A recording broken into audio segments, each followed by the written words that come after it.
From the alley-oops at Keyshaw to the glory days at the stick. From who's got it better than us to brick by brick. It's always the 49ers way, from off-season to game day. Yeah, we talk back. It's the 49ers Cutback.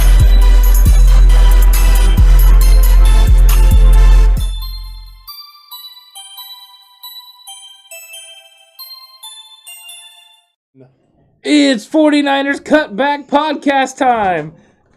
I don't know how it works. I don't know either. Oh, it's not This working. is not good. It's not pumping. Epic fail. Epic fail.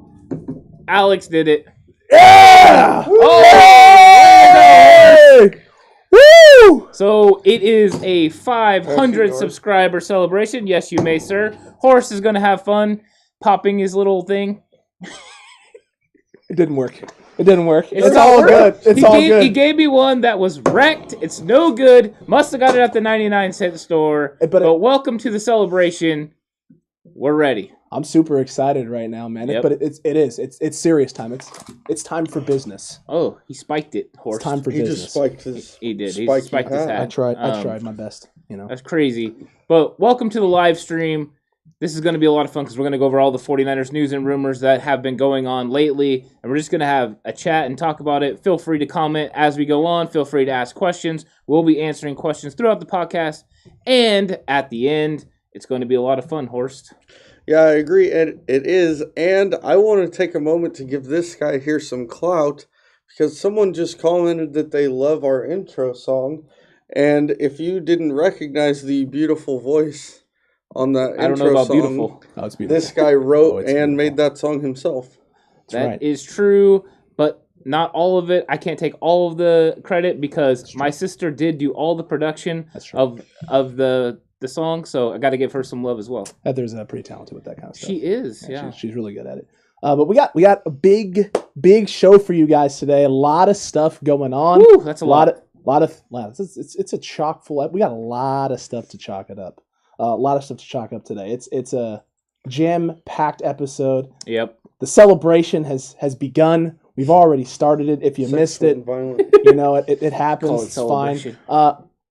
We were going to talk about Chosen Rosen, but that interview. I think we need to go to Bosa first. Yeah, we definitely got to talk about Bosa. All Chosen right, Rosen so was supposed to be the first topic. We're gonna move. Okay, We'll do, we'll do move him. Rosen at the end. We'll push Rosen towards the end of the segment, at the Okay. end of the show. So, guys, just don't worry about that. We'll get to Rosen at some point. I know we missed him a couple weeks ago. We're not going to do that today. I promise. We'll get to him. But Nick Bosa, guys, what's going on here? What have we been hearing? Nick Bosa told Josina Anderson that he is going to be back and better than ever. Horst, I think this is good news because there was some of the rumors coming out about maybe the knee was a little more damaged than we thought, and that possibly this could linger into the regular season.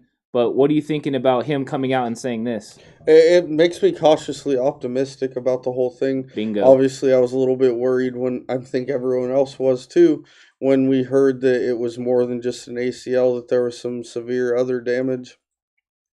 But Bosa did come out and publicly say that he is on pace to play this season by the beginning of the season. And as you quoted, he said he'll be back and better than ever. I don't think there's ever been a question about Nick Bosa's work ethic. He's already come back from one of these in high school. So I think if he makes that comment, then he must be pretty confident that he's going to be back in full go at some point. Probably in training camp would be my guess, if he's that confident.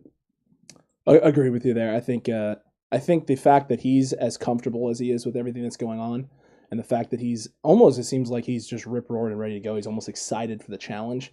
I think that kind of bodes well for his recovery and where he's at mentally.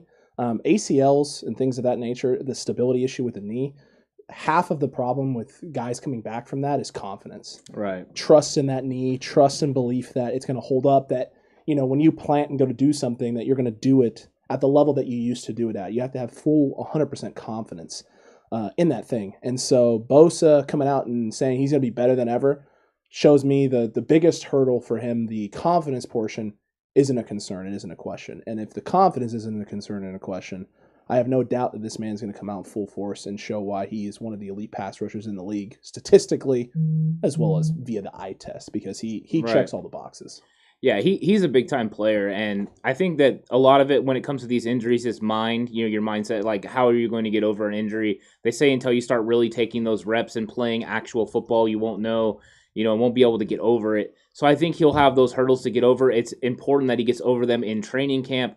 If he has to wait till the regular season, that will be some issues for him. But if he's able to get a full training camp, which training camp is also going to be shorter now than ever, they're going to have the 17 games more than likely, a shorter preseason, a shorter training camp. That is where we're trending. But I think that Nick Bosa, as long as they handle everything right, he will be back and better than ever, and that's exactly what we need. We need that edge pass rusher. He will stabilize the defensive line. The questions of who's going to be next to him are going to be answered, I think, through free agency and the draft. Probably the draft, more importantly, because we're going to find out in March if it's going to be Kerry Hyder or if they're going to be addressing it. But paying Kerry Hyder that much money, I don't see that happening. I don't know what everyone else is thinking. If they think that Kerry Hyder is worth $5-6 million coming up in the upcoming season, I'm not sure that $5 or $6 million works. Because you have a fullback, you probably need to pay close to $5 million. Horst, what are we hearing about Kyle Youscheck's contract negotiations with the 49ers? I know both Lynch and Youscheck have commented on the subject this week, and they've both said that the talks between the sides are positive, that they've maybe laid even a little framework for a new deal. I think they're just waiting to see exactly what the salary cap is going to be this year. But the fact that Juice had positive things to say about that is good, because that means the Niners came at him with something that didn't offend him. Right. And he made it very clear that he would like to stay, and John Lynch made it very clear that they want him to stay. So I think all signs are pointing to a Juice and 49ers reunion, which I'm telling you right now, Raheem Mostert probably was jumping up and down when he heard that, or any running back on their team, because he's such a huge part of their run game, and he's a big part of their pass game too, one of their most important players on the offensive side of the ball. So I think getting him back is probably the second most important thing to do on offense behind Trent Williams. So that's really good news to me. Absolutely. It's great. It's great to hear.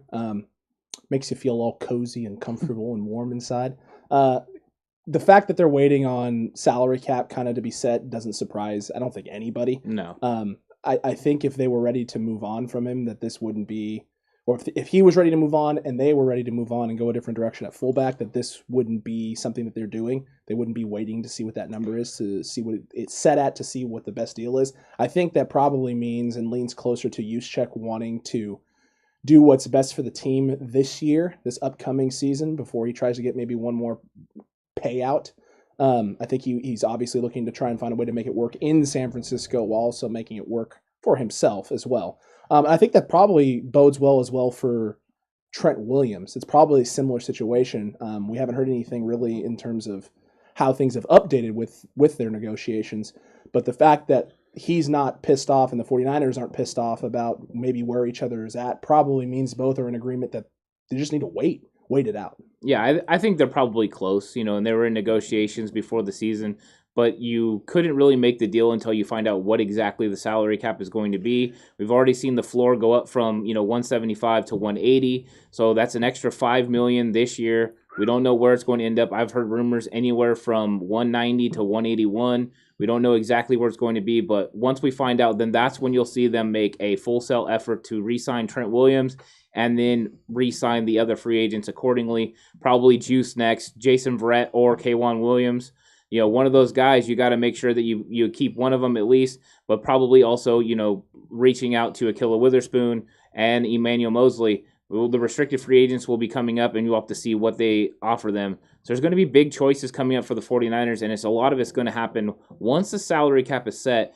Anything before that, I know people are pushing for it, but that's a little premature. These guys have to make sure they're in the right way because they can establish contracts that would be beneficial to the team this year, and then that money goes up in oncoming years, like we talked about with Trent Williams' base salary maybe being in the $15 to $18 million range this season, or even lower, and then jumping up in the future years to make up for it that is a possibility. That way you can make sure as the salary cap rises, you have that money available. Also, you have Jimmy Garoppolo making $26 million. If Jimmy Garoppolo is not on the books, that frees up more cap space. It might not be this year, but down the line, that's what they're looking at is contracts that come off the board, and then possibly Mike McGlinchey coming off the board. True. Those are things that are going to free up money in other areas. So the 49ers just keep building through the draft and then taking these contracts as they go. Sometimes you have to kick the can down the road and just hope that you're going to be okay when you get there. I mean, that's exactly what the Chiefs have kind of done with some of their contracts, loading them 10 years down the line for a guy like Patrick Mahomes, and Travis Kelce's 3-4 years loaded on his contract. Same thing with Tyreek Hill. K9 Kicks asked, how much do you think Trent Williams will get, and what do you think we should offer him? I know you had said kind of in that $15-18 million range. I think that he is worth the top tackle in the money, or top tackle in the league money, right, Horse? I think like the $23 million. I think it's 22, 23. I don't think that they're going to have him at that base salary this year to be able to be, competitive. I think that when, over the life of the deal, it'll end up averaging out to around $23 million. But I don't think that this year's base salary will be that, just because they need to make sure that they can sign other players. And everyone is salary cap strained. And I think the players understand about the salary cap strain. And the one thing about Trent Williams, he's getting kind of longer in the tooth as far as his career goes. He understands that they need to win now. He wants to win a championship. Yeah, Trent is the kind of guy over his career that he would have let it be known if he was upset with the 49ers. Bingo. Right now. He is not one to stick. He is not shy with his opinions on whatever team he's playing for. He put it out there as soon as he told the Redskins all his problems with the head issues that he had there. So I don't think that if he for sure wasn't coming back, we'd have heard already. I'm not guaranteeing it, but I would say signs are looking good for him as well, that he hasn't mentioned it. Right. And I mean, of course, Trent's going to look at the market. What if someone offered him $28 million a year? I mean, of course he's going to look at the market. Yeah. But I agree. I think that both guys are going to get backloaded contracts where it's a little bit less, and maybe their signing bonus is split over 2 or 3 different years instead of getting it all right now. But I'm expecting both those guys. Juice, I actually wasn't that sure about until this report came out. But I'm expecting to see both those guys back. So, guys, don't give up faith on Trent coming back or already assume that he's not. Because the salary cap, I know it's a hard number, but you see NFL teams all the time squeeze guys in under the cap web maneuvering. Parag Marathi is one of the best at doing that. And I would be pretty shocked if Trent Williams wasn't on the 40. If the 49ers want him, I would be shocked if he wasn't on the team next year, because he really fit in well.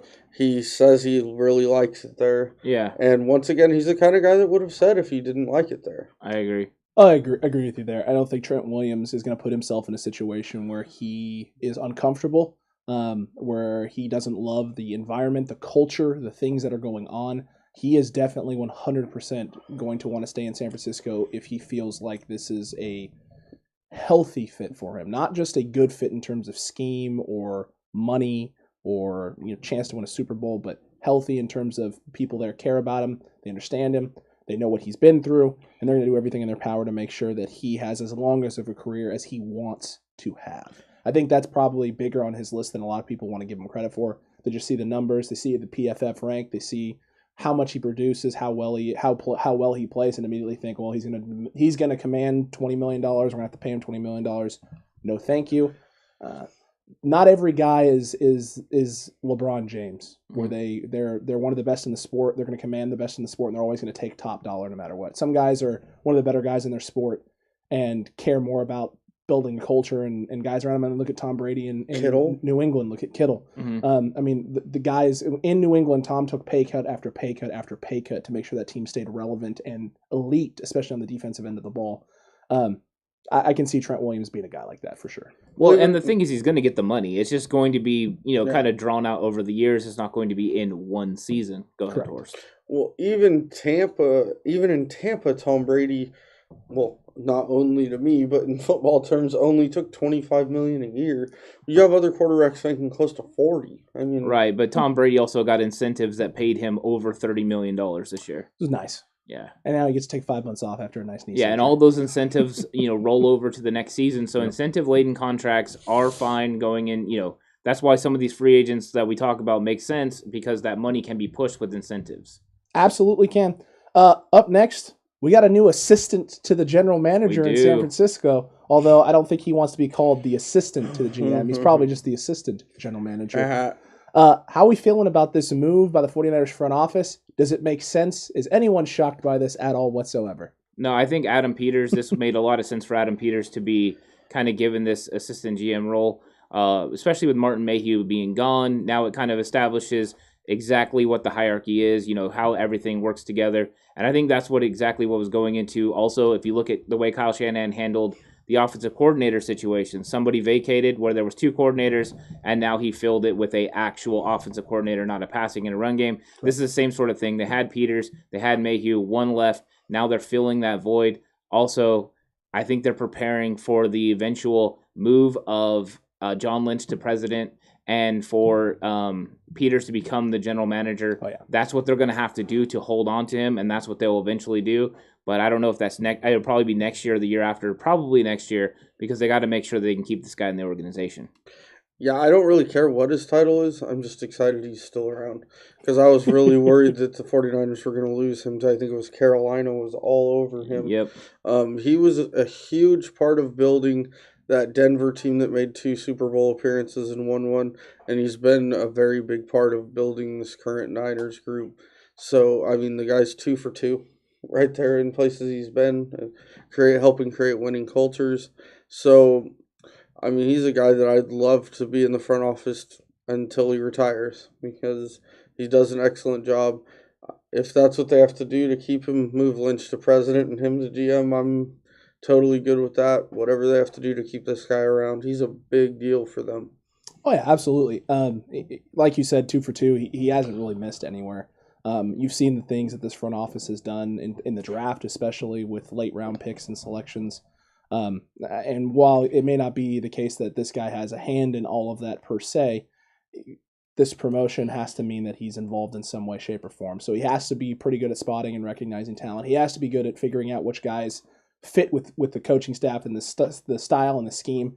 And that's kind of the big thing I think I like the most about this 49ers team right now. As much as I love the players, as much as I love the coaching, this front office just seems to get what each other needs. Mm-hmm. And when you got a front office that functions like that and runs as smoothly as that runs, it's a whole heck of a lot easier to have success on the field because it's one less distraction.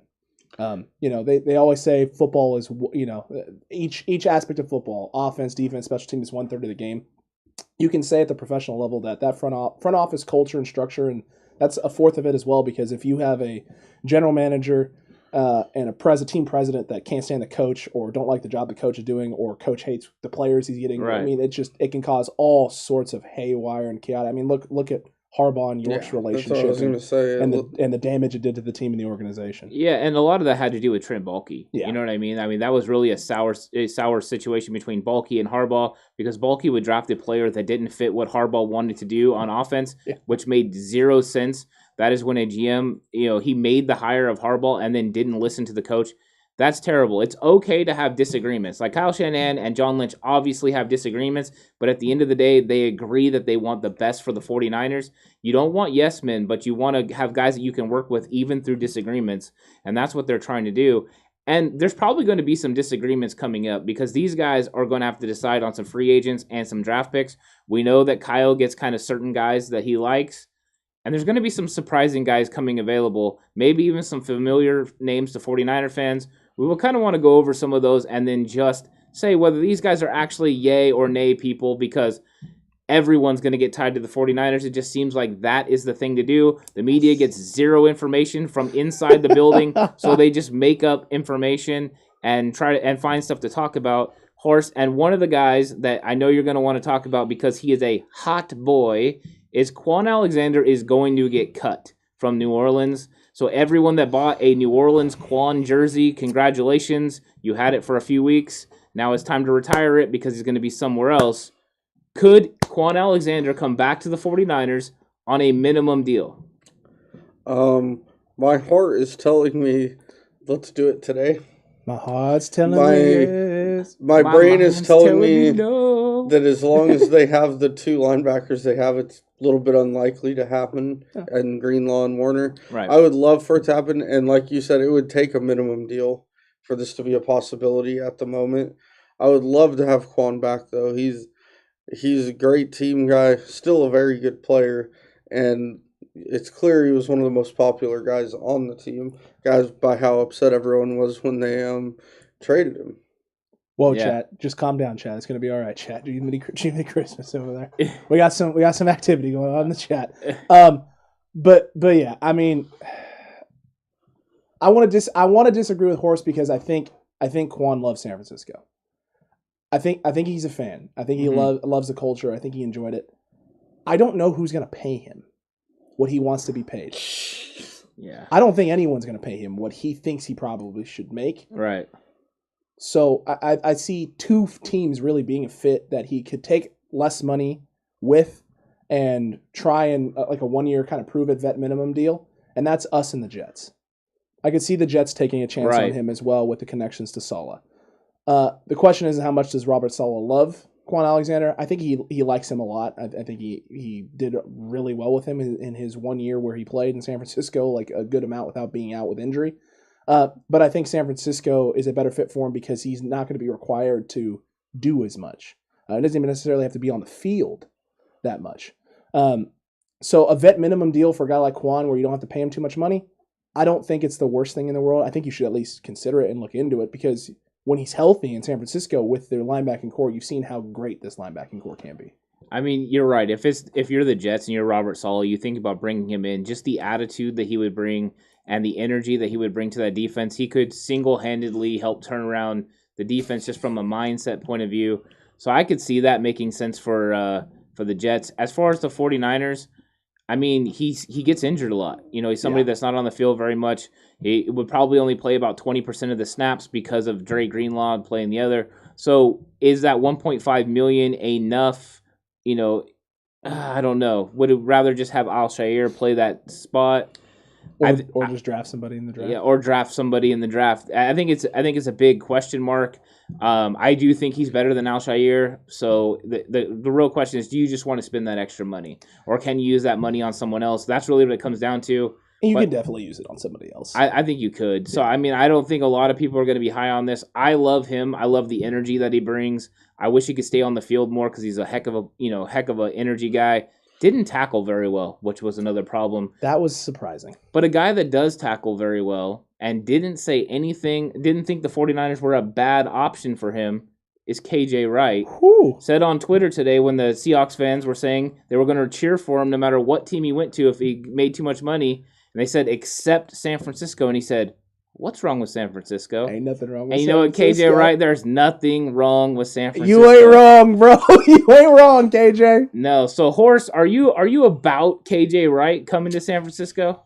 I mean, I think they need to spend the money elsewhere, to be honest. I would love to have him on the team. He's a fantastic player. I think he upgrades their team and makes them better. But I think they have a good enough player in Greenlaw next to Warner. Right. Because, folks, I'm only mentioning two backers because in today's NFL, you're in a nickel set 75% of the time. 80. Accurate. So, 80. You're welcome. So, you're only going to have two main linebackers these days. And I think Greenlaw's way cheaper and not much worse than KJ Wright. Mm-hmm. So, I don't think it's really a viable thing that would happen. The only thing I would love about it is it would make Seahawks fans upset, and so I would laugh. But yeah, I mean, he's a really good player. I have a lot of respect for him. I've watched him give the Niners problems for years. Yeah, but I don't see him ending up in San Francisco. But not because of him not wanting to go there. It just isn't the right year. Like, it doesn't work out money wise. Market value for him is about $7.1 to $7.5 million. We're not going to spend that much on a 31-year-old linebacker when you can just go draft one in the draft that's pretty dynamic and Zaven Collins early. right. Early. We're going to keep pushing this until it comes to reality and we can say, we were saying it the whole time. The main thing for horses, I just keep picturing a world in which Russell Wilson gets traded and then the 49ers sign KJ Wright just as a nail in the coffin to those Seattle fans. I'd rather have Wagner. I mean, I would rather. I don't. Who wouldn't rather have Bobby Wagner? I remember before the year, I made a very bold prediction that Bobby Wagner was going to be riding off into the sunset here pretty soon. And it doesn't look like it. It don't look like it. It looks like that dude's going to play for another 4 or 5 years. He's an absolute monster. I think Wagner watched that episode and took it out on Jimmy. I'm sorry. When they played him. Jimmy, I'm sorry.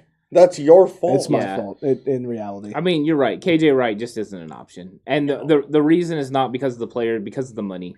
I mean, the fact that you already have Dre Greenlaw on a rookie deal, you have him for 2 more seasons at least. There's just no reason to make this move. You already got to pay Fred Warner. You can't be paying KJ Wright as well. So that doesn't make sense.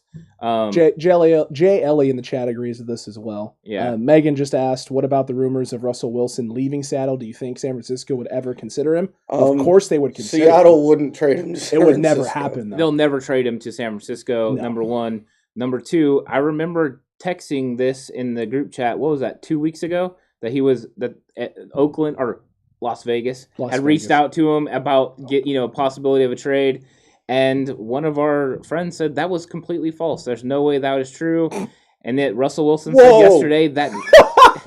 and yet Russell Wilson came out yesterday and said, Vegas was actually one of the spots, one of the options. This was in my hair. So, eat that. Eat it. By the way, your Uncle Rob said that Trent Baalke was a waste of a sperm cell. So that's accurate. That's not wrong. Good luck, Jacksonville. Yeah. Kenny Seeger asked, you guys know Kyle loves his running backs and how hard he went after Bell. I don't know if he went that hard. He did go after Le'Veon Bell. Yeah. Okay, so there you go, Kenny. You were right. Ant's on top of it here. Before he went to the Jets, the Niners were in on Bell. Do you think he tries to kick the tires on old Aaron Jones? You know what? I think that he will ask, but that money is just too much, Horace, don't you think? Yeah, I think he's going to end up making too much money. Especially in the Niners scheme. Kyle has shown that he can make a lot of different guys look good in that scheme running the ball. I'm not one of those people that believes running backs are just interchangeable. But in this scheme, I think that he can make a Mostert, a Breida, a Jeff Wilson look good enough to where the money that Aaron Jones is going to make isn't worth it. I do think Aaron Jones is a better player than them. If this was next year and Mostert was a free agent, then Aaron Jones would be a possibility for the 49ers. Correct. But with Mostert making $4.5 million, Aaron Jones is probably going to get paid $6 or $7 million. That's a pay raise over Mostert. Yeah. I don't know. He might even get more than that. He got a big. If somebody pays him more than that, you're dumb. I mean, agreed, but there's a lot of them. But why wouldn't you just draft somebody? You could draft Travis Etienne and pay a lot less money in the second round. I agree, but look at the market right now. The market's insane because you got guys like J.J. Watt who are 32 and coming off of multiple injuries that are getting offered $16 million contracts. Different. He's a Pro Bowler. I agree. And he's an All-Pro Hall of Famer. $16 million at this point of his career. Well, it's only the teams that are offering that think they're a piece away. Are they? They think he is the missing piece. I don't know if he is or not. I'm just telling you, those are the teams that are offering that. It's true. You're either getting the teams that have zero chance of getting him, like Jacksonville, that would offer it, or teams like the Bills, the Packers, one of those, the Bears, Browns would offer that because they think they're a piece away. And the Browns putting him, on the opposite side of the great pass rusher they have might be an option. Agreed with you there, Tommy. We cannot afford J.J. Watt. No disagreement to tell you that. Yeah. No. You've been trying to tell me? Horse. You were very excited. I was very excited. To anyone else's opinion. No, I didn't want to listen to anyone else's opinion. I just wanted to make it a reality. But the reality is once he got offered $16 million, the likelihood now is maybe he takes half of that if he wants to play for a contender and takes $8 million. We can't afford it. Well, you're always operating under the premise that he was going to take less money to play for a championship. Correct. If somebody that is in the midst for a championship is going to offer him that much money, you can't compete. No. But it doesn't mean it wasn't an option. Correct. Oh, yeah. I thought... It means someone's willing to completely go all in thinking he's the solution. I definitely did not think anyone worth anyone that was any good would offer him that much money, but it looks like they are. Someone is. So I agreed with you on that. Yeah, good luck to them, and good luck to JJ. We wish him the best. Big fans of JJ Watt on the podcast. I'm seeing some Kenny Goliday coming up as well as a potential free agent. Someone mentioned him. I don't think there's any chance Kenny Goliday is ever ending up in San Francisco. Well, once again, I don't think the 49ers are going to pay someone that much money because he's going to get more money than Kendrick Bourne on the open market as a number 2 receiver. We don't need a number 2 receiver. Correct. We already have, Samuel. You're going to roll Ayuk. with Debo and Ayuk, yeah. Yeah. It's Corey Davis is another name. Kenny Seeger brought that up. I like Corey Davis. I love Corey Davis as well, but after the season he just had in Tennessee, someone's going to break him off something nice. I just feel like Goliday is one of those guys. He's a really good player, but I feel like he's one of those classic get overpaid in free agency guys. Well, I think that if you're looking for a number 2 receiver, him, Corey Davis are going to be perfect, and they're probably going to hit that $5 to $6 to $7 million range because of what the salary cap is this year, and that's just too rich for the 49ers. That's why I don't think they're an option. Now, another 49ers guy that used to play for them that we always talk about is Marquis Goodwin. He's going to get cut. Oh, yeah. Because they're going to cut him. It's going to have zero, weight on their salary cap this year. Well, they kind of have to after how much they got to pay Carson. Yeah. Can you see Goodwin come back, Horst? I actually can. Okay. I'm not saying it's going to happen or that it probably will happen, but I think he was a guy Shanahan really liked, actually. Mm-hmm. It just, once again, he's going to have to play for the minimum. But I don't know that anyone else is going to offer him more than that because he hasn't played, and he didn't play last year, and the year before he didn't play much due to injuries and such in San Francisco. And he would be a cheap option as far as the deep threat guy Kyle looks for goes. I wouldn't hate him coming back. I wouldn't, like, I'm not sitting here hoping every night that they bring back Marquis Goodwin. Oh, please. But at the same time, if they brought him back as like their 4th receiver, the guy's explosive. He can make plays. Yeah, I mean, it's one of those things we talked last offseason about, or we talked in season about guys we potentially could sign when there was edge rusher issues. Mm-hmm. We talked about guys that moved the needle, guys who didn't really move the needle. He just doesn't move the needle for me. Right. We've seen him in the offense. He has the explosiveness. He reminds me of a poor man's Torrey Smith. Very good with the vertical route over the top, really quick, fast in space. But I wouldn't put him anywhere near the Torrey Smith category, and even Torrey Smith had his limitations as a wide receiver in the NFL.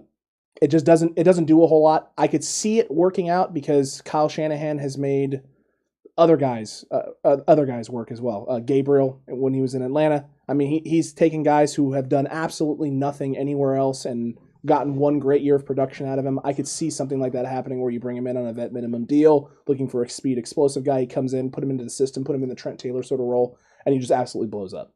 I can see that happening one year, but I'm not going to put any eggs in that basket. No. If it happens, great. And if it doesn't happen, or Kyle Shanahan and Lynch don't think it's an option that's worthwhile, I'm definitely not going to cry about it. I think we have a better option on the roster. Already. We got Travis Benjamin. I think he's a better option than Goodwin. True. And also, I still like John Ross a lot more. I would rather bring in John Ross. I agree with you. For that role. John Ross than there's also targets in the draft that you could go. You could get Kadarius Toney, or you could get Amari Rodgers, guys like that would fit that role. Or Marquez Stevenson as well. The Marquis. Those are all possibilities. There are lots of really fast guys in the draft that you could go that are a lot cheaper. Absolutely. So maybe that's an area they could go to. It's possible. It is possible. I have a new favorite follower. Damian Lee said that Pete Carroll looks like Ellen DeGeneres' twin. I like it.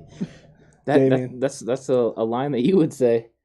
Respect. Actually, I always thought John Elway looked like him, but you did. It's been his thing. If you haven't watched, you can go watch some of the other episodes. There's been some John Elway comparisons. Someone brought up, do we have any more Von Miller talks or things of that nature? We don't want to release too much of that info that we have on the live stream. We're going to kind of save that for a special episode. We do have one in the works. We're putting things together, gathering more intel. So yeah, and just a little quick update on the legal part of it is it has went to the DA now. So the investigation is over. They sent the information to the DA. So now the DA has to decide if they're going to bring charges And once that doesn't happen, then we're going to get movement in the Von Miller category. They already cut Jarrell Casey this week. That freed up some cap space. There is a lot of rumors that they're going to try to free up more because they're going to try to be a big spender in free agency, but they have to free it up. Von Miller could be that guy that frees up a lot of money.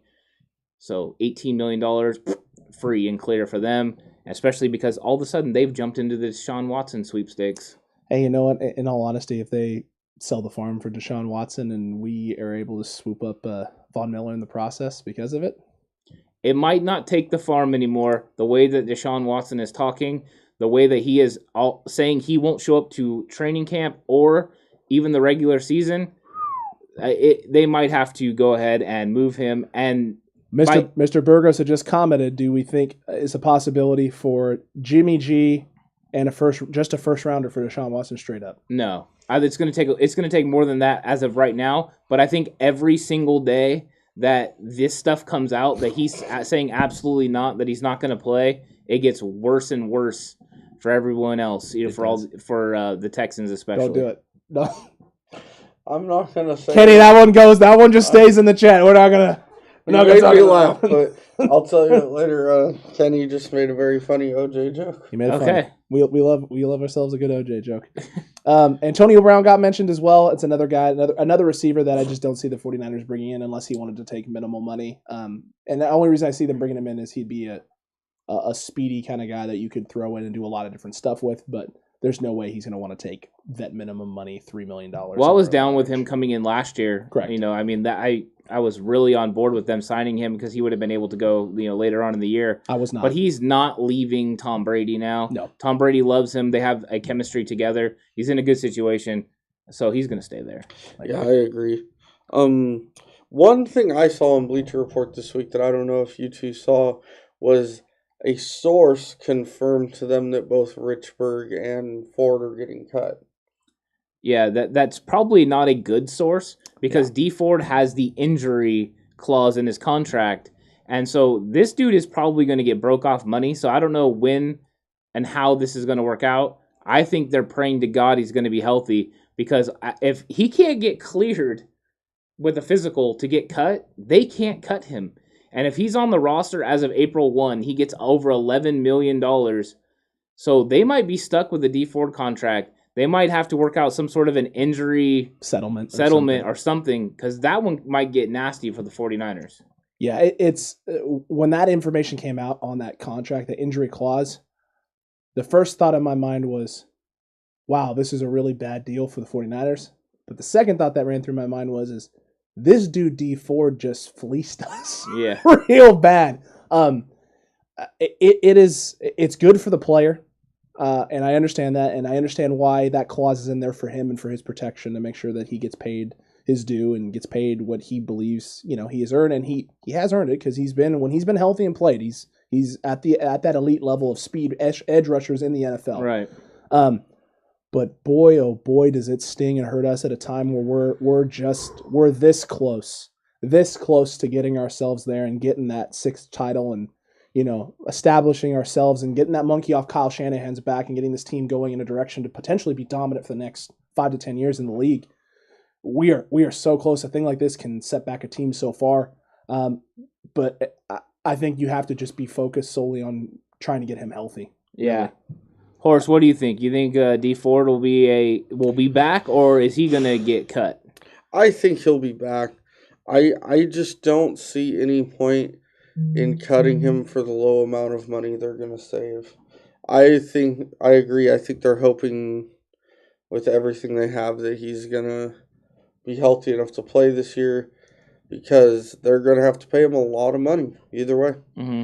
So I think that people need to understand that they can't just cut D Ford and get money.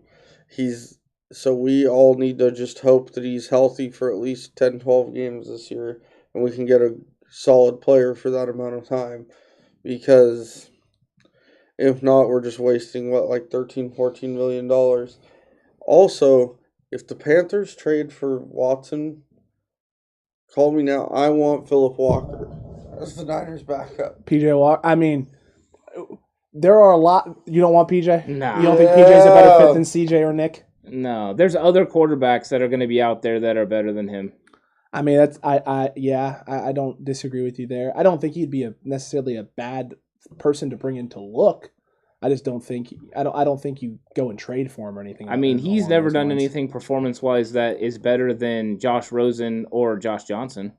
Agreed. Yeah, in my opinion. Agreed. Did you watch the XFL? I did. I liked him in the XFL, and then I saw him play last year, and he looked like hot garbage. He would have moments where he looked good, and then he would look bad. I hope hot garbage doesn't look that bad, but yeah. Yeah. I mean, we know what a dumpster fire looks like. We know what the or number 4 for the Niners last year. Gosh. Oh, that's true. I was also talking about Brian Allen, but it's fine. Yeah. Both of them were a dumpster fire. Changed jerseys. I mean, it wasn't great. Jay Ellie asked, can he pass a physical on D Ford? Better hope so. TBD. As of right now, he can't pass. No, I mean and if he's smart, he won't even pass it. Like he won't even try to pass it. No, he would take his time. Make sure he gets his $11 million.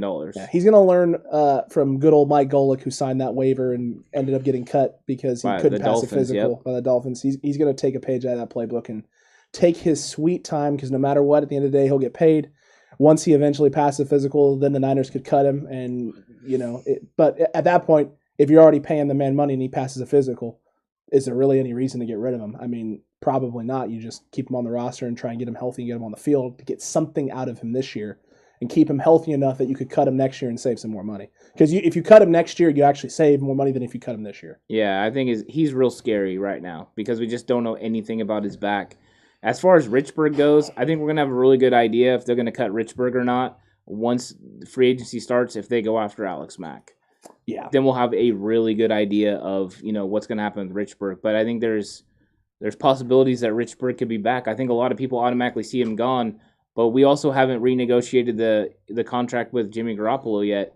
And I think that is something that would come as well to free up, cap space. So there's a lot of things that are still going to happen. And I think it's all, kind of waiting on that salary cap number being set so they know exactly how much money they're playing with and how much they need to free up. If he's really saying that, Rob Swink,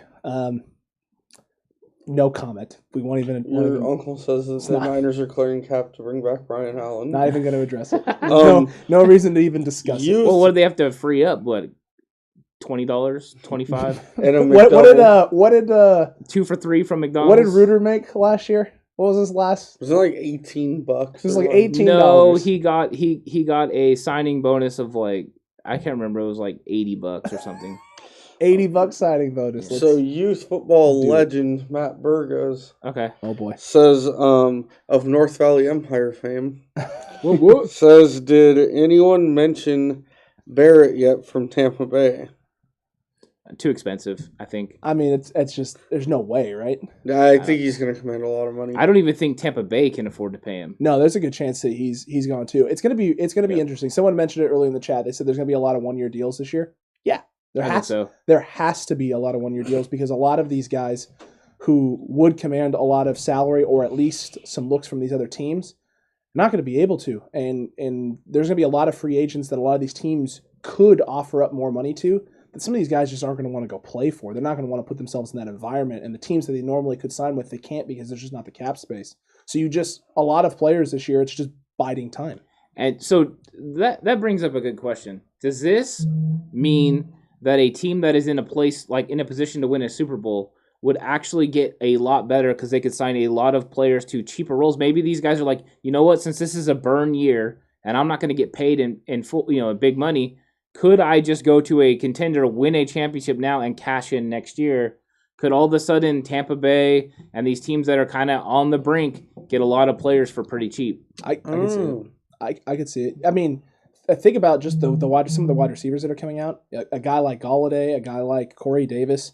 You go put yourself with an offense like the Chiefs, and the offense like the Niners, and put yourself in a situation where you got coaches who can scheme you open, quarterbacks who can throw you open, and I mean, you're talking about guys right now who Galladay's probably considered, a top 10, 12 wide receiver in the NFL. Corey Davis isn't that, but he just had a big year, and the Titans didn't give him that 5th-year extension, so he's got his chip on his shoulder. He has got something to prove. You put them in the right situations on a 1-year deal, minimal kind of just burn, like you said, burn your deal in the right place, they could both blow up and be Goliday could catapult into the top 4 in the league. You can see a guy like Corey Davis, who right now is probably a solid number 2 for most teams, becoming a bona fide number 1 and getting broken off for $10 million, $12 million a year the following. I mean, it's insane, but it very easily could happen. Always does. I mean, this could actually be a year in which a lot of players do that. And then you have even more salary cap issues in the future because you have players who take these 1-year deals to go to these teams that are already stacked and loaded. They blow up and have monster years. And now the market for free agents is even crazier than this year is going to be and what it should be, because you got guys who normally wouldn't command the kind of money that they're commanding now commanding those dollars amounts because they ended up in places they never should have been in the first place. Yeah, I think it's going to be a crazy offseason. Agreed. Our guy here, who made that? Tommy Huxley says that Brian Allen is Ant's boy. Yeah, that's my boy, all right. That guy is hot garbage. Why didn't you ever tell us? We do we film the podcast every week. We come in here, we talk. We made a whole episode dedicated to making fun of Brian Allen, and I'll be honest, after watching that game against the Dolphins, I'm pretty sure I have better coverage skills than Brian Allen. I'm slow as all can be, and I could have covered better than I at least would have held the heck out of him. I would have gotten a burn for that many touchdowns. I can tell you that right now. Yeah, that guy's terrible. Yeah, I literally would just let it 15 yards off and just go ahead and take the 10-yard hitch. I'll tackle you in space and call it a day. That was so bad. It was really, really that game bad. was the least favorite game to watch of the entire season. I can't even go back and watch. Maybe the decade. Yeah, outside of the Super Bowl losses. I mean, those are hard. Those are hard too. Don't bring those up. It was really bad. Q&A time for everybody real quick. We'll get some of the questions, maybe not out of the way, but we'll get through these first before we move on to our last little Josh Rosen segment. So any questions that you guys have that we haven't already answered, leave them right now in the chat. Start typing them in there. And while we wait you guys here got about 10-15 minutes. About that much time. While we're waiting for that also, if you haven't already, make sure you subscribe, hit that notification bell. That way, every time we post videos, you are here, ready to go, rip-roaring, excited, bringing the energy so that we can have more confetti popping in studio that we have to clean up later. So that's right. Here, toss me that. I got you. Oh, gosh, we got it. We saved it. More confetti popping. You want all the confetti popping. That's what you want. All this excitement on this podcast. Yeah. This is great. We be popping. Megan Davidson wants to know what's a favorite moment for us from the season. Mine there's 2. One is seeing Tom Brady leave New England. And number 2 is watching the absolute beat down the Niners gave the Pats this year. I like that they were both Patriots based. I know.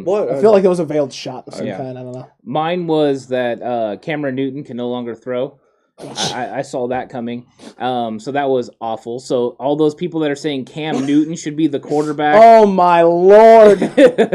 You mean that clown in the Bay Area? He is not better than Jimmy Garoppolo. No, not now. He was 100%. He's not now. He was an MVP. Of course he was. But I think actually my favorite moment of the entire year was Deebo Samuel talking trash on the Defensive Player of the Year. I love it. I love the Defensive Player of the Year has zero idea who he is. Yeah, bullpucky. But he beat him twice. Bullpucky. Realistically, mine was probably one of my favorites was Witherspoon shutting down Metcalf and then dancing in his face. Yeah, that was pretty hilarious. That was pretty good. That was pretty nice. I enjoys it. Oh man, there's a few from this season. I would say one of them is probably Kittle's comeback, the big game he had after the comeback, and just the energy level he had. The celebrations, the emphasis on all of it. I enjoyed that. That was probably one of my more favorite moments of the season. Overall, though, I mean, it was just a season that was marred by so much negativity constantly. It was just hard at times to get into some of it. Yeah, it was like the Grant Cohn of football season. Mine was like the 2 weeks that he was out of town. That was my favorite part of the season. Oh yeah, that was good. That's true as well. When he got kidnapped by the Joker. I mean, I'm not gonna lie. I'm surprised Batman didn't make an appearance for the 500th subscriber. I guess he's got more important things to do. Probably. But shout out to Batman for driving all the way out to Wisconsin and finding me. That was really nice of him. He's a sweetheart. New interior on his Batmobile. Brand and white interior too. Nice. Contrast the black. It was incredible. I like that Kenny Seeger says this show's too sweet. Yeah. We got a wrestling guy. I like it. It's beautiful. It's beautiful. We got Tommy Huxley says Horst loves Quan's missed tackling. He might. Canine Kicks wants to know if we trade down and have 2 first-round picks, late teens and 20s, how would they be? I think he meant who would they be? I know who Alex is going to say. Well, late teens and 20s, those are the guys we've been talking about is J.C. Horn, Azeez Al-Jalaari, Mel Kiper's mock draft. That means that Russo is available there. Zaven Collins, who we are very big fans of. Also, all those guys are in that area, so those guys are all hot, hot spots for them. J.C. Horn, yeah. Yeah, I mean, and those are the guys you kind of have to go after. I know some of those guys don't fill needs necessarily, but in terms of what they can do at that moment, at the draft, the best available player. I mean, it's not even close. You have to take him, because you'd be absolutely silly not to. And in those 2 spots, I think that you're right. You could fill a corner and an edge rusher, or a edge rusher and a linebacker. I know we're just really big on the linebacker. Specifically a linebacker. Correct. Jay Ellie asks, another offensive tackle to fill in for Trent Williams, whether that's drafting, via free agency, or trade. It all depends on who's going to be there at 12. If you are losing Trent Williams and then Penei Sewell or Rashawn Slater are there at 12, you could make that move. Other than that, I don't think there's really a guy that can fill the left tackle spot in the draft. So you'd have to go free agency. So now you're starting to see who gets cut and from where. And then, that'll kind of bring up who it is. But that's when it gets scary, because I think we are going to have a video coming up of a guy that could be a possibility once he gets cut. There's other guys that also could be, like Villanueva from Pittsburgh. Sure. Could also be an option. There's going to be guys that the 49ers can look at.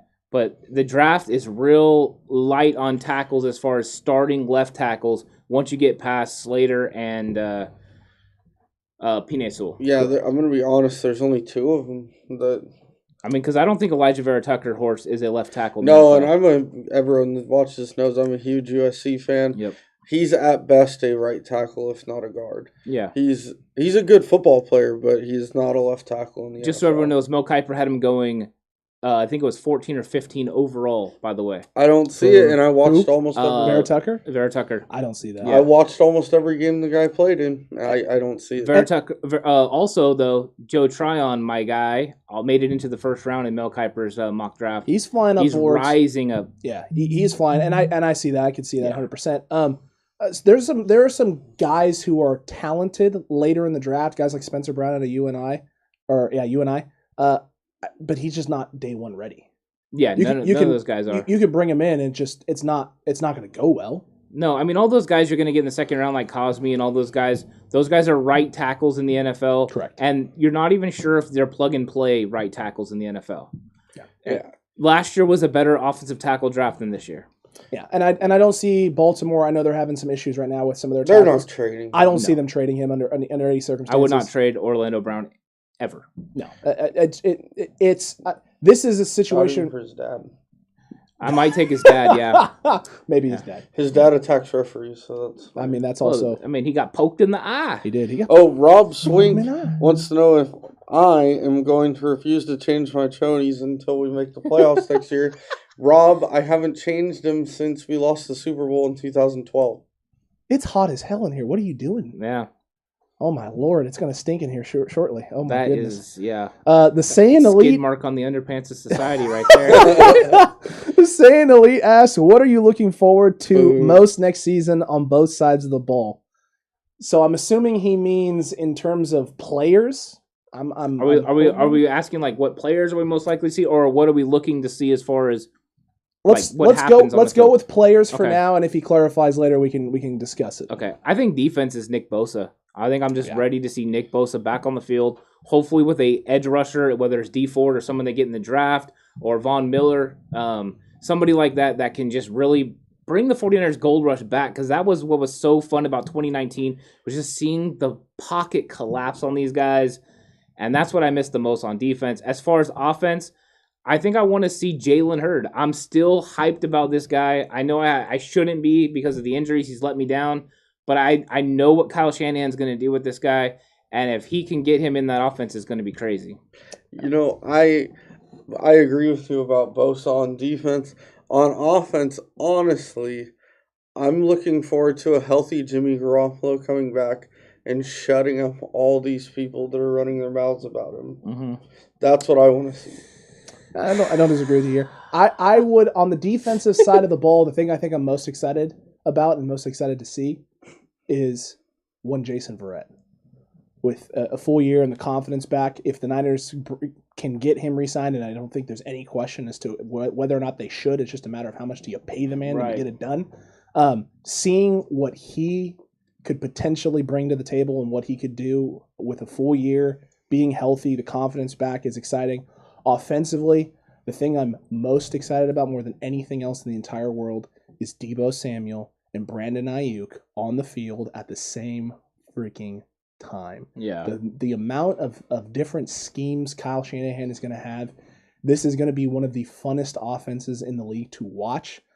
Think Greatest Show on Turf, but just in a different way. In a completely different way. They're going to accomplish that same level of production, just not necessarily with the deep ball all the time. I think with both of them on the field healthy, the deep ball will be there. I think Jimmy being healthy, and hopefully some maybe not patchwork, but a year of work to get that O-line to where it needs to be. I think this offense is going to flourish and it's going to have a great year. I think they just need to stabilize the middle of the offensive line. Agreed. I think that if you have Richberg or somebody that is similar to him, Alex Mack at center, that will stabilize the offensive line. Brunskill can get it done at guard. He was perfectly good enough. Him moving positions was a detriment to the offensive line because he's just not as good a center as he is a guard. But I think that they can make a lot of moves, and then it'll be a lot better for the 49ers on the offensive line. I think we're overselling. I think a lot of the fans are overselling how bad the offensive line is. I think that was a culmination of I think it was just quicksand. It was just a culmination of everything else going wrong around it, and at some point it had to give. And there are people that are just pushing that gas pedal of just saying Mike McGlinchey's the worst offensive tackle in the league and all that. Okay, those are hot garbage takes. Does he struggle in the pass? Yes. He's not that great in pass protection, but he's an outstanding run blocker, so he can't be garbage. He can be middle of the league, but he can't be garbage. No. And anyone that's pushing that narrative probably never played football and probably hasn't analyzed football very long. Or they sit there and live stream themselves breaking down film with no clue what's going on at all whatsoever. It could happen. Or they're Grant Cohn, I guess. Jeez, over the name drop. Wait, that's who I was talking. No, just kidding. So K9 Kick says if we were to cut Jimmy and draft a QB, who's our favorite bridge type QB, veteran type guy to bring in with said new quarterback? Yeah, that's what I was saying. There's some interesting options. You got Jacoby Brissett. You got Tyrod Taylor. Those are Tyrod Taylor. I think that's the most logical one, just because wherever he's been, he's played fine. Mm-hmm. He hasn't played bad. He led the Bills to a playoffs. The Browns weren't winning, but he was playing well until the injury. His time in San Diego was cut short long before it should have been cut short. Poked short. Yeah, it was poked short. My apologies. It was poked short. It was deflated. Matt Rieger down there says the Niners need an entirely new training staff. Tell that to the Los Angeles Chargers. At least we didn't intentionally put somebody on the shelf. And people are forgetting, actually, 2 years ago, the 49ers did replace their entire training staff. And the way that they did training, this year, I think it was thrown into a loop because of the COVID. I agree. They had to change everything again, and I don't think they got it right, but they can fix it. Jay Ellie suggests Andy Dalton. That's not a bad choice. That is also somebody that's out there. That's a possibility. I'm going to go with Fitzmagic just because, you don't want to see him out there in those shorts. Let's talk about Andy Dalton, though. Is he that much of an improvement over the number 4 we already had? That's what I'm saying. Cam for hella. By the way, Cam for hella cheap in 1 year. Absolutely not. No, under no circumstances. Is he going to play H-back? I don't.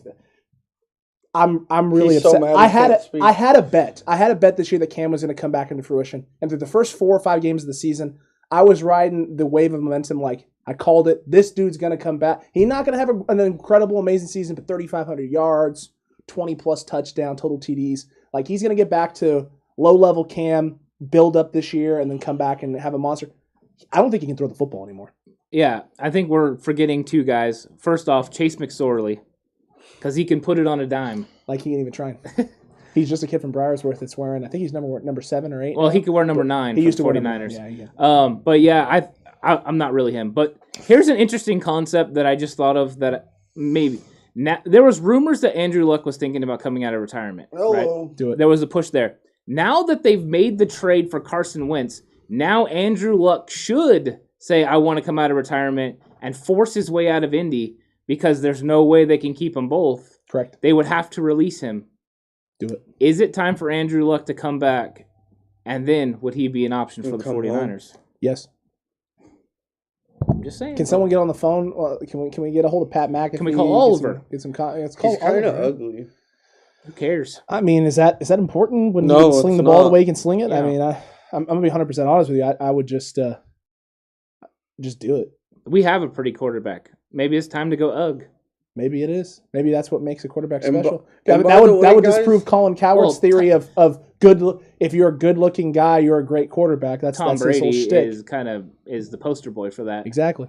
You know, Joe Montana with the butt chin. Exactly. I don't check out too many guys, but is Peyton Manning on the pantheon of good looking? No, that's No. why he only won one Super No, Bowl. but see, Eli Manning? that's He won different. two. But see, If you're good looking, you can win multiple Super Bowls. Unless you're won Terry two. Bradshaw. He was hilarious. No. Peyton won one. The Denver Broncos won the second one. that's accurate because Von Miller won the second him one. got and himself a Brian. ring, As a didn't matter he? of fact, I think Brian Allen dedicated his Dolphins performance to Peyton Manning's entire last season in Denver because they were about the same level of. I like awfulness. the way JLE thinks. Famous Jameis. I love Famous Jameis. Famous Jameis could work in the right situation. I think half of his issue has been coaching. Yeah. And just instability at the coaching position. The problem is there's no way the Saints are letting him walk out that door. He's a free agent. They're not letting him. Are they franchising him? They may. Or what are they going to franchise him and pay him? Think about that. Maybe.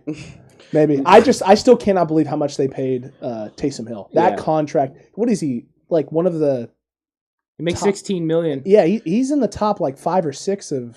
Well, the reason is they're not Quarterbacks. paying him as a quarterback, or Correct, they're but- paying him as a playmaker. He makes Viable. plays.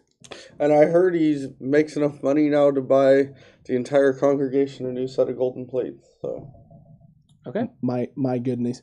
Abel Vieira said McGlinchey needs to gain a little weight. He looked thin this past year. Absolutely correct. I thought he looked weak when we broke down film on him in one of our previous episodes. Go check that That out. was the one thing that we noticed that was different this year, especially in pass pro. You could tell is that he seemed weaker.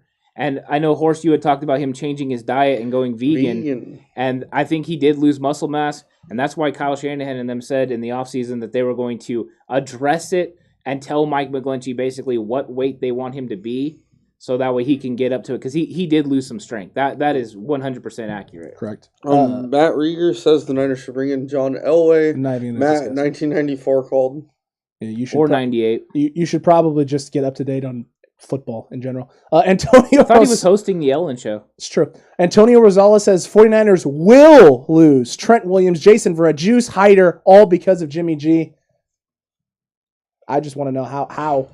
I think if it was coming down to those losing all those guys or having Jimmy G, the 49ers would cut bait on Jimmy G. That's not going to happen, though.